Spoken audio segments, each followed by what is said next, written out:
நீங்கள் பொதுவாக அந்த வாதத்தை நான் ஏற்க தயாராக இல்லை. காரணம்,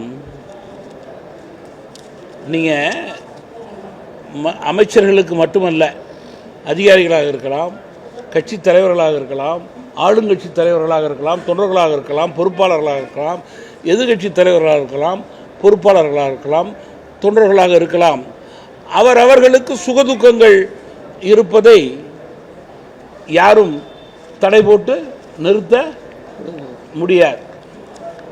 ஒரு மாணவ தலைவனுடைய இல்லத்துடைய திருமணம் அன்றோ அடுத்த நாளோ நடந்தது என்றால் அவன் மகிழ்ச்சியாக இருப்பது தப்பு என்றால் அது தனிமனித சுதந்திரத்துக்கு ஜனநாயகத்திலே தடை என்று தான் கூற முடியும்.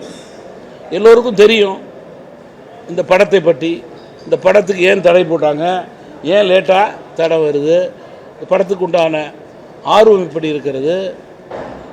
இந்த படம் வெளிவந்தால் இனிமேல் இது ஒரு படம் வெளிவருமா வராது என்ற நிலை இருக்கும்போது உண்மை நிலையை உணர்வுகளை நாம் புரிந்து கொள்வது நல்லது.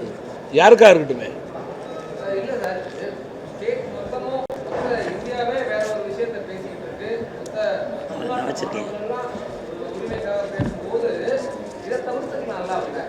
இல்லை, இது நீங்கள் அதை இல்லை, ஆட்சியினுடைய தலைமை பீடத்தில் இருப்பவர்கள் உறுதியோடு இதை எதிர்கொள்ள வேண்டும் என்று மாணவர்கள் மீது ஏற்பட்ட தடியடிக்கு கண்டனம் தெரிவிக்கிறார்கள்.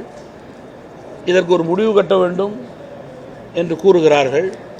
இதுதானே அவர்களுடைய செய்தியாக இருக்க முடியும். அவருடைய செய்தி தலைமை செய்தியாகத்தானே இருக்க முடியும் இல்லையா? நீங்கள் எதிர்கட்சிகள் ஆர்ப்பாட்டம் டெல்லியிலே நடைபெற்றது என்றால் அன்றிரவே டெல்லியிலே எதிர்கட்சி தலைவர்களுக்கோ அதை சார்ந்த சட்டமன்ற உறுப்பினர்களுக்கோ ஏதாவது வரவேற்பு நிகழ்ச்சிகள் இருந்தால் அவர்கள் கலந்து கொண்டு தான் ஆக வேண்டும் இல்லையா? இது அதிக நம்ம முடிச்சு போடுறது தவறுதலாக இருக்கும்.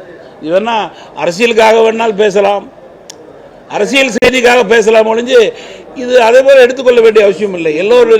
எல்லோருக்கும் இது சம்பந்தமான முக்கியத்துவம் தெரியும்.